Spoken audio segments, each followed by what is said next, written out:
The world is falling apart at the seams! Women most affected. News at 11.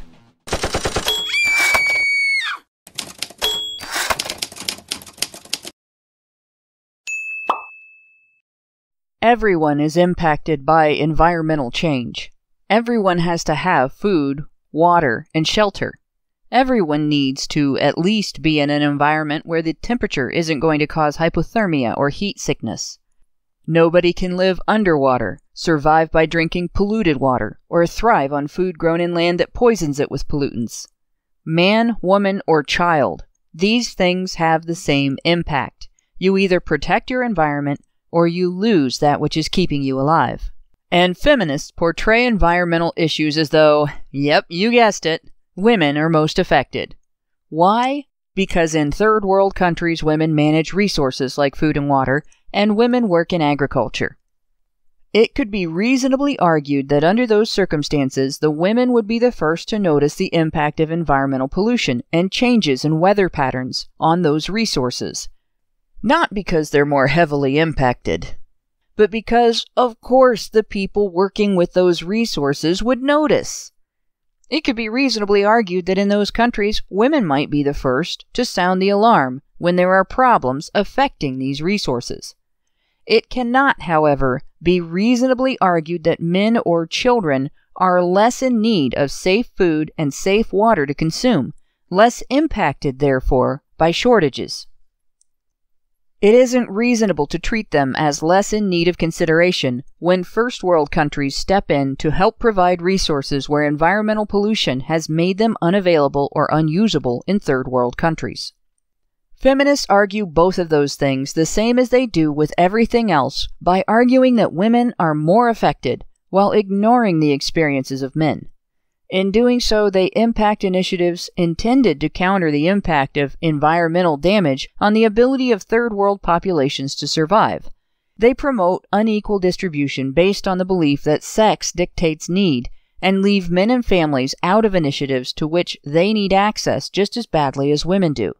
They leave men to fend for themselves, while demonizing men as if they are the sole root of the problem. But are they? To answer that, we must highlight another thing feminists do.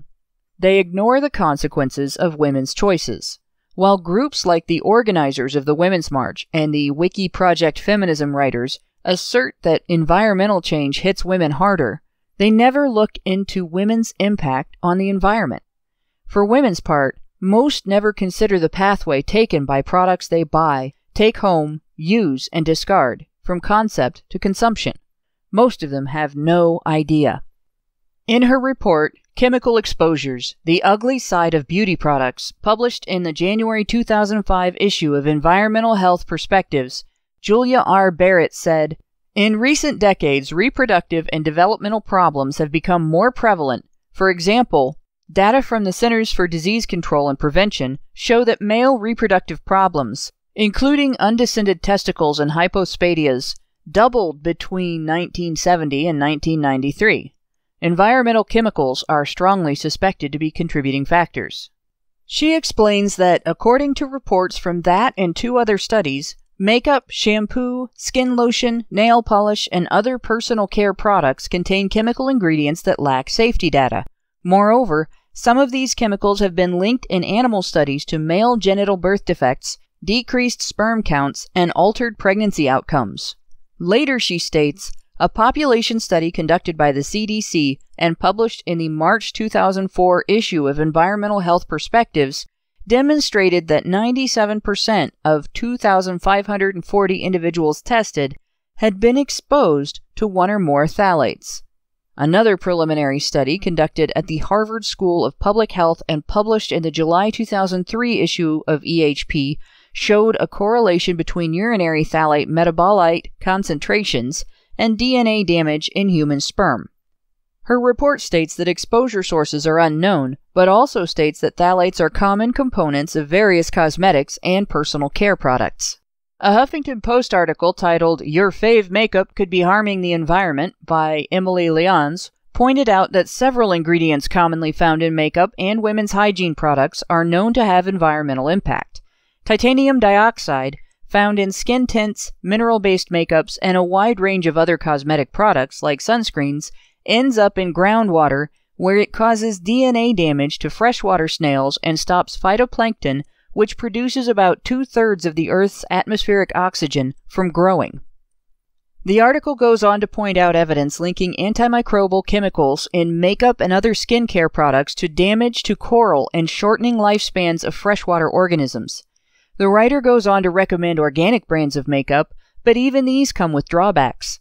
All of these products are sold in containers made of plastic, glass, and sometimes metal that ultimately end up in whatever landfill is local to the buyer's area, along with the unused portions of the product that get thrown out by women eager to get the next new color, style, or treatment. That doesn't even get into the use of fibroblasts from pilfered infant foreskins to make anti-wrinkle creams and hair tonics. Women most affected? Hell no. Only boys' foreskins are harvested for such purposes. If it were girls' skin, everyone would be able to admit that this is child exploitation for the purpose of catering to individual vanity. When will the Women's March incorporate outrage over that into their manifesto? Or do they not consider the widely experienced health issues associated with loss of this important functional tissue worthy of their attention? But is makeup women's only impact on the environment? Surely that's no comparison to that of the oil industry, right? Well, maybe not. But the fashion industry? That's another story. According to Liz Claudio's report, Waste Couture, Environmental Impact of the Clothing Industry, published in the September 2007 issue of Environmental Health Perspectives, women in the West tend to buy much more clothing and discard it more often than men. And this gap in consumer behavior has led to a phenomenon in women's clothing called fast fashion. Fast fashion refers to clothing produced so quickly and so cheaply that many consumers consider it to be disposable. Claudio writes, "Fast fashion provides the marketplace with affordable apparel aimed mostly at young women. Fueling the demand are fashion magazines that help create the desire for new must-haves for each season." In the next paragraph, she points out that this fashion cycle leaves a pollution footprint with each step of the clothing life cycle, generating potential environmental and occupational hazards. One would think the rise of thrift shopping in the last few decades would alleviate some of this problem, but according to Claudio, only about 1/5 of the clothing donated to charities is directly used or sold in their thrift shops. She quotes Pietra Rivoli, a professor of international business at the McDonough School of Business in Georgetown University, as saying, "There are nowhere near enough people in America to absorb the mountains of cast-offs, even if they were given away." Charities like the Salvation Army help to fund their programs by selling old clothing to textile recyclers to be turned into industrial wiping rags, filling for upholsteries, or paper. Many people simply discard rather than donating their old clothing anywhere.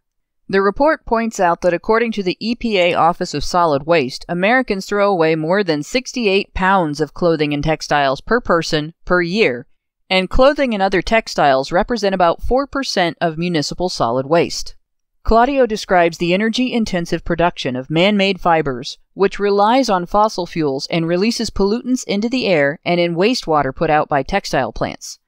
Cotton, which she says is one of the most popular and versatile fibers used in clothing manufacture, is so reliant on pesticides that it accounts for 1/4 of all of those used in the U.S., resulting in significant environmental contamination. The World Resources Institute's July 5, 2017 article, "The Apparel Industry's Environmental Impact in 6 Graphics," by Deborah Drew and Genevieve Yaumi, points out that it takes as much water to produce one cotton shirt as a person would drink in 2.5 years. In Central Asia, the article states the Aral Sea has nearly disappeared because cotton farmers drew excessively from the Amu Darya and the Sir Darya rivers. The article goes on to state water use and pollution also take place during clothing production. About 20% of industrial water pollution is due to garment manufacturing, while the world uses 5 trillion liters 1.3 trillion gallons of water each year for fabric dyeing alone, enough to fill 2 million Olympic-sized swimming pools. The U.S., by the way, is the largest exporter of cotton in the world. It's grown here, then sent to other countries to go through the most polluting parts of its process of becoming clothing. What a coincidence. We're the largest exporter of crybaby first world feminist ideology in the world, too. And what do they do about the problem? They buy skeins of pink-dyed cotton, wool, or synthetic yarn and knit pussy hats to throw massive temper tantrums about the U.S. federal government not forcing their employers to pay for another pollutant, hormonal birth control. In his article, Water Pollution Caused by Birth Control Poses Dilemma, published May 23, 2012 by Live Science News, Wynne Perry writes of the pill's active ingredient, not only is ethinyl estradiol quite potent, creating intersex fish and amphibians, but it is very difficult to remove from wastewater, which carries it into natural waterways. On March 4, 2016, in an article titled Estrogen in Birth Control Pills Has a Negative Impact on Fish, Science Daily reported on research by Lena Nicolaris, which found that when chemicals from hormonal birth control pollute waterways, they actually alter the genes of fish living in them.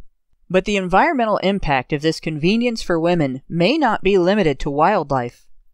A 2007 study published in the Journal of Clinical Endocrinology and Metabolism found that testosterone levels in men have rapidly declined during the past 2 decades.